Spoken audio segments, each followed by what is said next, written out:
തിരിച്ചു പിടിക്കും. പാലായിൽ നമ്മൾ തല ഉയർത്തിരിക്കും.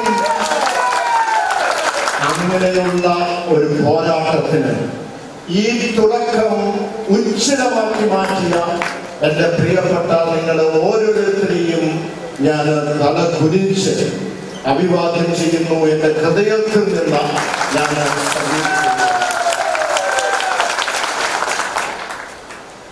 പലപ്പോഴും ഈ തെരഞ്ഞെടുപ്പ് അടുത്തപ്പോൾ പലരും ചോദിച്ചു, പാലായിൽ ജോസ് കെ മാണി മത്സരിക്കുമോ?